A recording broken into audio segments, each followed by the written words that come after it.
Hey everyone, Board Game Brody here with Meeple Mountain. I have this new prototype copy of a very scary themed game, Nightmare Cathedral by Board and Dice. And like usual, let's get right into this. This is a strategy and a tactical game for 1 to 4 players. Victory is gained by following objectives, controlling the map, managing resources, and selecting when to engage in fast and furious conflicts to gain strategic advantage. The game is played over 3 rounds where you'll perform your own actions on your own turn while also performing follow-up actions on other players' turns.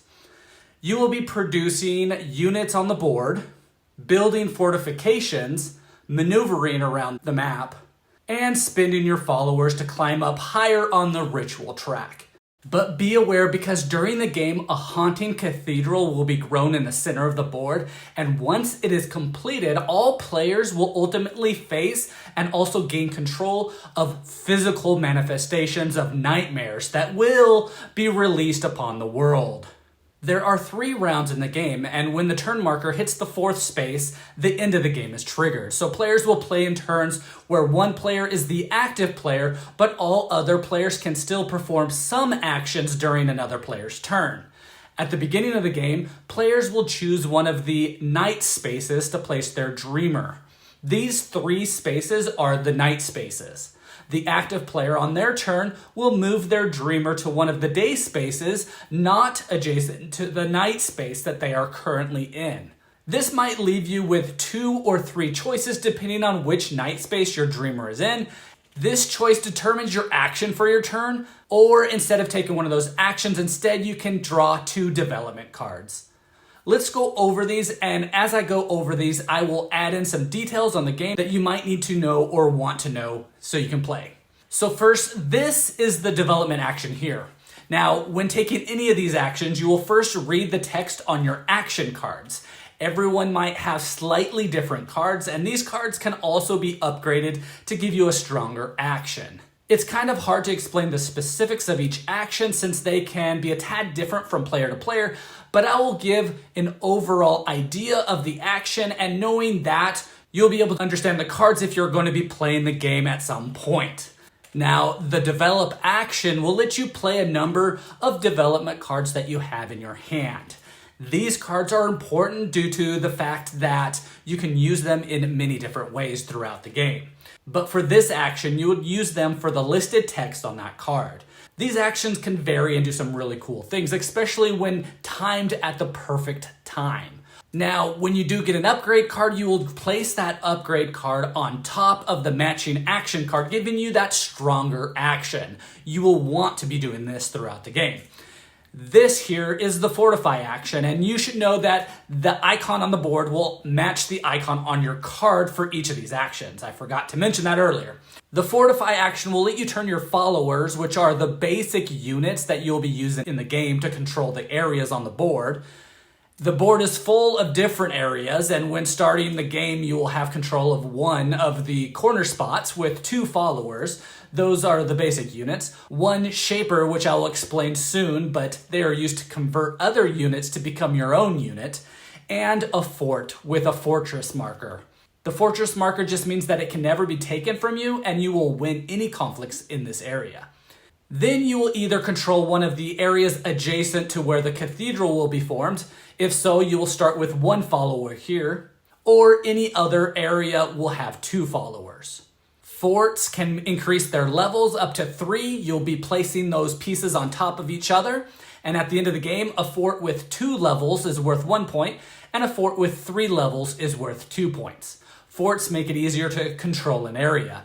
And an area is controlled when at least 1 fort level is present, but if no fort is present, then whoever has more followers than any other side, they control that area. If tied, no one controls that area. This also includes shadows. Shadows are neutral units that all players want to use to their advantage. No one player controls them, and they are removed and added to areas depending on cards played and actions performed during the game. They are treated as units in the game, just no one technically controls them. They can be used to overflow an area of another player, causing a conflict, or used to change its unit type to one of your own followers when your shaper is present. Shapers and nightmares are not considered units. They never control an area or provide presence and never interact with units unless explicitly stated. This is all the different types of units in the game. There is a maximum of 3 units allowed in an area, not including your shaper. And same with the shadows, a maximum of 3 in each area. Again, some upgrades can change this rule. Anyways, the Fortify action will let you build forts. This is the summon action. This is how you can get more dudes on the map. They might be summoned to where you have forts, or maybe for each marked area. Around this action selection track is the turn marker. The white token is the current turn, and the color tokens indicates who the active player currently is during that turn. But the third thing, there is an icon shown on each space of this track. The spaces on the board that match the icon shown where the white token is at are called marked areas. And these marked areas change from turn to turn and are important during the game. But if marked areas produces units, then each player who controls each of those areas, even shadows, will have a unit produced there. This action is the perform ritual action. This is the ritual track here. Each player has 2 tokens to move up, and the further that you move up on this track, the more points you can earn for the end of the game. And some bonus actions are earned when moving up as well. This action will let you climb up on this track in certain ways. And lots of times this action will require planning because you will most likely be sacrificing followers in specific locations that have a matching icon on the next space on the track. So remove the follower and then you move up on the track. If you don't have any units in a location that matches an icon that you need to move up on, then you won't be able to continue moving up on this track. You can usually spend as many followers as you would like to move up either token on this track. There will be times where you will get free steps either before or after you spend units, and this can help fill in those blanks, but again, you most likely need to plan this out. Also, some spaces list 2 icons, in which you will need both of those to move up on that space, or again, use a free movement action to do so. Also, there are gray, blue, and red spots on this board. Each will have some added rules when moving up on the track in different ways. Another example to move up on this track are when nightmares come into effect. But your card or the other cards will list the rules of moving into certain colored spaces on this track. It will clarify everything. In addition, you will have followers placed in limbo when they are removed during conflicts, and you will be able to then spend 3 of your followers that are in limbo to move up 1 space on the track, either gray or blue. Again, when you get to a spot with a listed bonus, you will perform it before continuing on further. You might gain a bonus of movement points, which allows you to move your units, or maybe adding a fort level to an area that you control, or moving your shaper and then performing a conversion, which means taking any one other unit of another player or a shadow to remove from that area to then replace it with one of your own followers. Or maybe you produce 2 followers to add to areas you control. Or lastly, another bonus you can get on this track is to command a nightmare. Commanding a nightmare is only available during stage 2 and later in the game. At the end of each active player's turn, that player will take the next closest piece of the cathedral and place it in the cathedral area in the center of the board to construct that cathedral. This will also unlock additional bonus actions like producing units, each player moving their shaper, climbing on the ritual track, or adding shadows to any area on the board. When the space with the 2 on it is reached, stage 2 development cards and dream cards are now used in the game. Bigger and better things will start happening. Once all cathedral pieces are placed on the board, nightmares will then enter the game. The cathedral track board will be flipped over and is now known as the devoured unit side. There are 8 nightmares currently included in this game, with the chance of more coming, but 2 are used in each game at a time. Each nightmare will have a card explaining how the nightmare works and what it does. But each and every nightmare will go around devouring units and placing those units on the devoured board. Every player can command each nightmare when they earn the action to do so, but no player can command each nightmare more than once per turn. Devouring units is important in the game because it will determine the end of the game. Each nightmare card has a number printed on it, and it will take the largest number of the 2 nightmares that you're playing with. And this number is the number of devoured units that will trigger the end of the game. However, getting your own units devoured at this time can be a good thing. The player with the most devoured units will score 8 points at the end of the game, and the second most will gain 5, and the third will gain 3, and the fewest will gain 2. Also, shadows will count as a position, so if there are more shadows in the devoured area, then no one will get 8 points, and the player with the second most will gain those 5 points, and so on. Now, using nightmares to your advantage during the second stage of the game is huge. The 8 points is a lot of points in this game because this game isn't a game where you will score a ton of points. Anyways, let's get back to the actions. The last action that you can perform is the maneuver action. You'll be able to move either your followers or your shaper, the number of movement points shown on that card.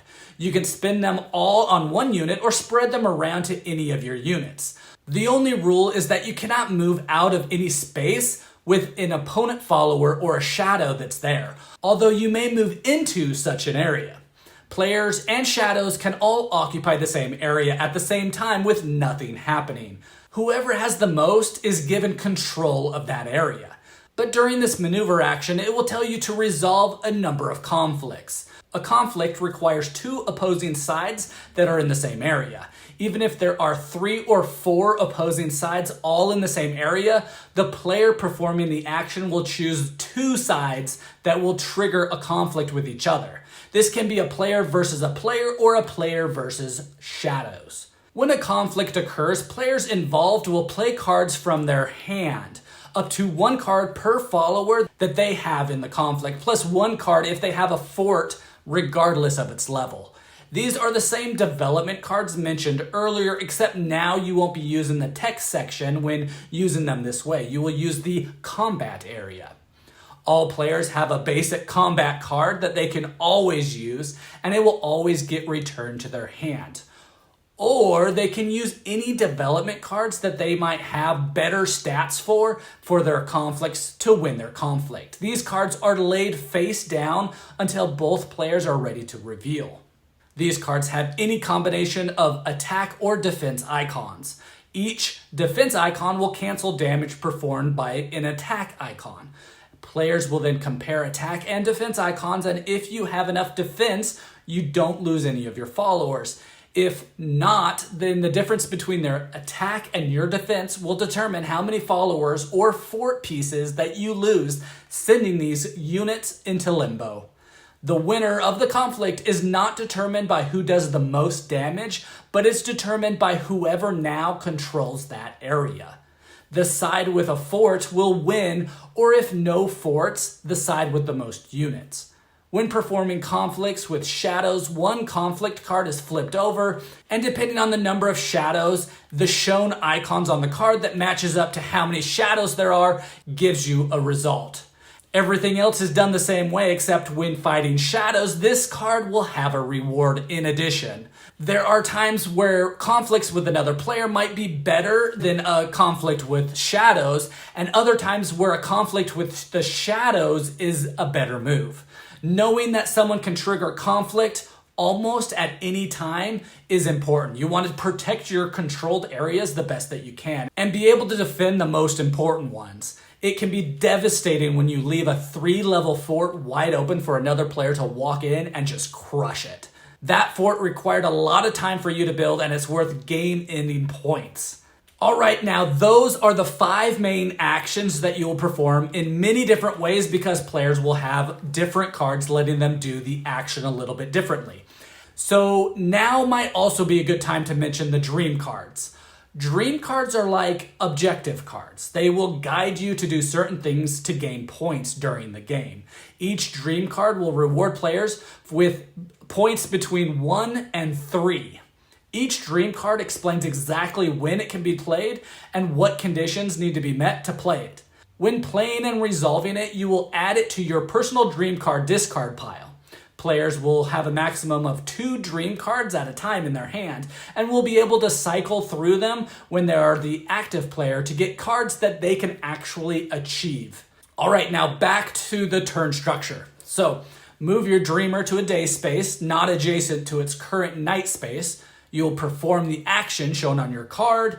Then you can discard any unwanted dream cards to the bottom of the deck and take replacements either from the face-up cards or one random off the top. And you will do this until you have 2 cards. Then you will need to discard down to 8 development cards if you have more than 8. You will then resolve any end of turn effects. At this time, all inactive players will then take turns beginning with the player to the left of the active player, and they are all able to react. Players react by either conforming or dissenting. And you will do this by looking at the card of the same action that the active player just took and doing what it says under conform or dissent. In addition, you can always pass. Now, when trying to choose if you want to conform or dissent, you will need to check out where your dreamer is located on the board. If your dreamer is on a night space adjacent to the current day action, you may do the conform action or the dissent action. If not adjacent to the current day action, you will always be able to dissent. These abilities can change when upgrading your cards as well. So during a player's turn, all players will do an action matching the current chosen action, just in different ways and degrees of doing it.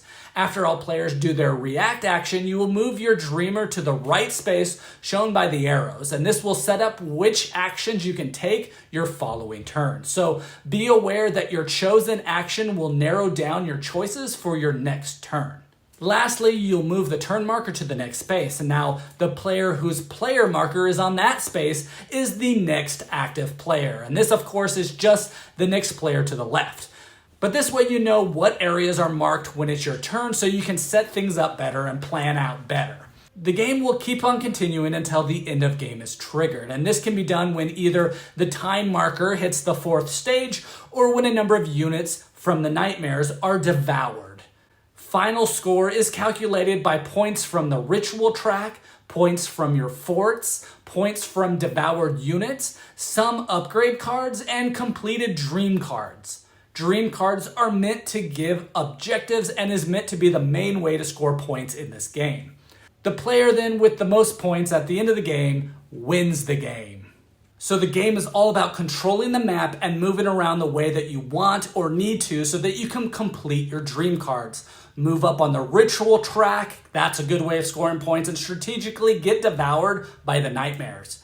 Just because another player has more dudes on the map doesn't mean that they're going to win the game. The game is very, very strategic in that sense, and it's more about balancing between how to use your followers, your cards, and making move towards something that will score you points.